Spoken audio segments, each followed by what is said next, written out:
the morning calls me home. Calls me home. Hey there, y'all. Welcome on back to the old Mountain Man channel. I'm your host, Ryan the Mountain Man, and today we're going to be deep diving into all the lore surrounding the infamous Blue House from everybody's favorite TV show, Mountain Monsters. This is the bone-chilling history of the Blue House. In the back roads of Jackson County, West Virginia, there stands a house most folks won't even whisper about after dark. Locals call it the Blue House. Once a modest farmhouse, it became the epicenter of strange sightings, ghostly tales, and one of the most chilling unsolved family tragedies in Appalachian history.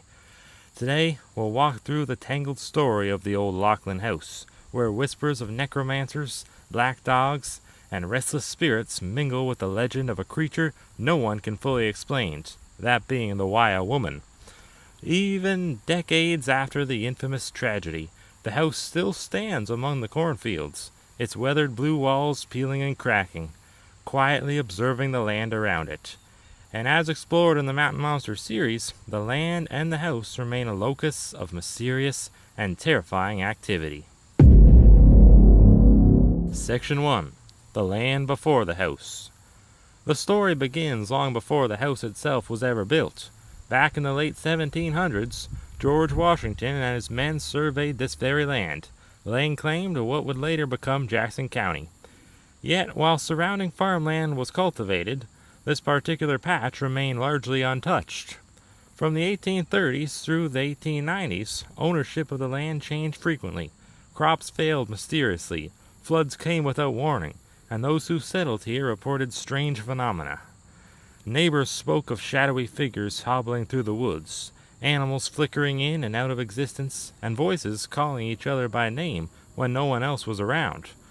Colonel William Crawford wrote in his private papers that the area attracted necromancers and spell casters, who performed animal sacrifices and wore the skins of their victims during rituals. Decades later, historian H.K. Coleman echoed these claims, describing the land as a hotbed of dark magic and occult activity. By the late 1800s, locals even reported early Bigfoot sightings, massive, elusive creatures wandering the wooded fields. These early legends laid the foundation for the supernatural aura that would come to define the Blue House. Mountain Monsters would later bring this folklore into focus, investigating the area and reporting fleeting wolf-like creatures in the cornfields, strange noises, and a lingering feeling of unseen eyes watching every movement. It's clear the land itself carries a history that predates any human habitation. Section 2. The First Strange Encounters.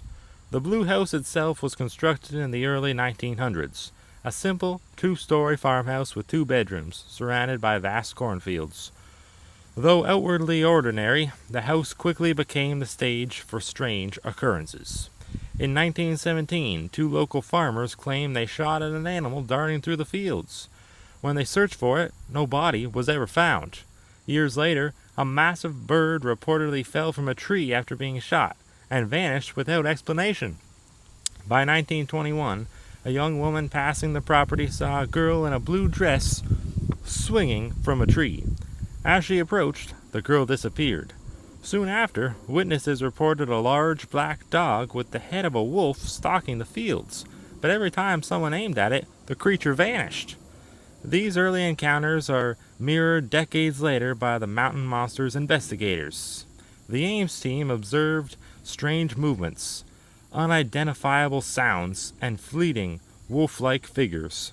Their documentation of these events lends credence to historical reports and suggests that the land and the house itself may act as a persistent focal point for unexplained activity.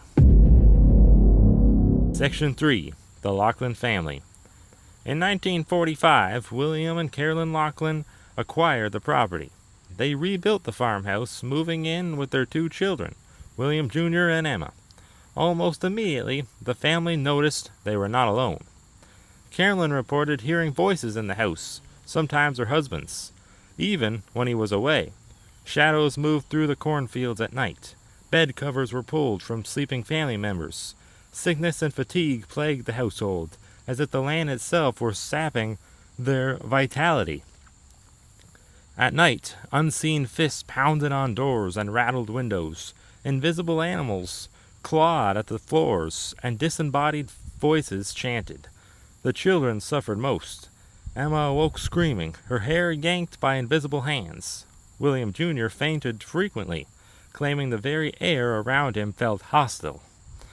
Decades later, the Ames team and Mountain Monsters entered the Blue House and observed eerily similar phenomena. They discovered a rusty coffee can containing a bicycle bell and cryptic symbols believed to be linked to past rituals and the Wye woman. When Buck rang the bell, they experienced unexplained sounds and movement, reinforcing the notion that the house itself was a hub of supernatural energy, a place where the disturbances reported by the Loughlins decades earlier might still be active. Section 4. Fears, Rumors, and Death. By the late 1950s, desperation overwhelmed the family. William called ministers to witchers and self-proclaimed exorcists to cleanse the house, but nothing worked. Meanwhile, rumor suggested Carolyn might have dabbled in dark magic herself. Witnesses claimed she buried strange objects on the property, fueling speculation that she had ties to old necromancers once associated with the land. In 1957, tragedy struck. The Loughlin family was found dead in their beds. Official reports claimed wolf attacks, yet wolves had been long absent from Jackson County. The true cause remains unknown. Some say wild dogs were responsible. Others whisper of the return of restless spirits, or even the Wye woman herself, manifesting in physical form. The Mountain Monsters episodes reinforce this narrative, suggesting that the Wye woman, a 7-foot-tall wolf-like cryptid from Appalachian folklore, may have been connected to the Blue House all along. Ritual objects, strange markings, and unexplained phenomena indicate that the house could be a focal point of supernatural activity that spans generations. The disturbances experienced by the Ames team echo the historical accounts of the Loughlins, suggesting that the energy in and around the Blue House has remained unusually potent for decades.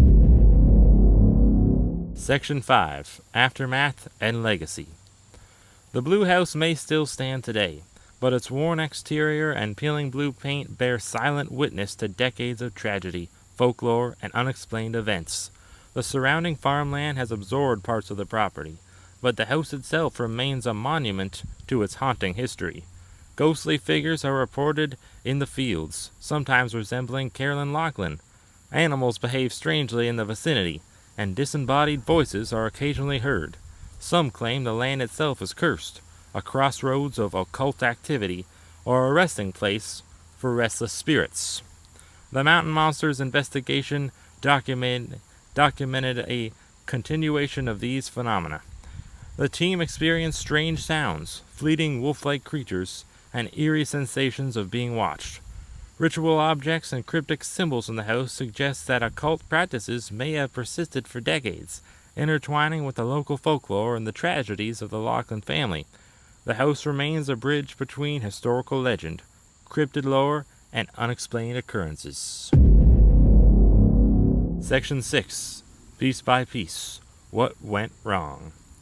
Combining historical accounts, local folklore, and modern cryptid investigations, a clearer picture emerges. The Blue House is more than a tragic location. It sits on land long associated with anomalous activity, from early Bigfoot sightings to reports of wolf-like creatures and black dogs. Human activity, particularly the Loughlins moving in, possible occult practices, and the mysterious events surrounding Carolyn, may have amplified these energies. The Wye woman may be literal or symbolic, but its reoccurring presence in both folklore and modern investigations underscores the house's ongoing significance as a supernatural locus. Cryptic objects, mysterious deaths, and repeated paranormal phenomena suggest a convergence of human, environmental, and possibly supernatural forces. Today, the house stands quietly among the cornfields, but it continues to command attention. Its walls have witnessed centuries of horror, folklore, and tragedy.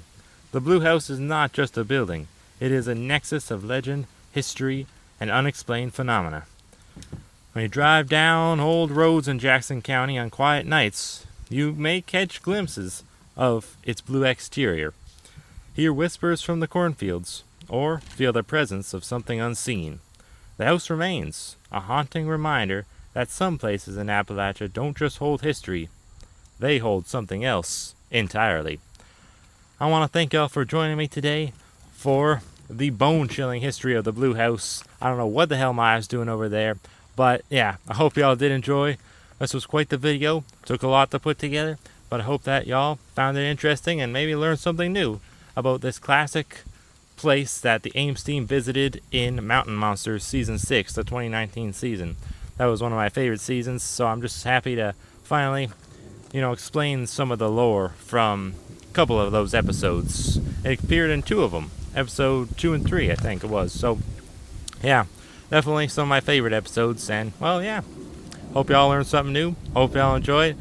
Thank y'all for watching. I'll see y'all next time on The Old Mountain Man. Hoorah! We gonna catch the monsters.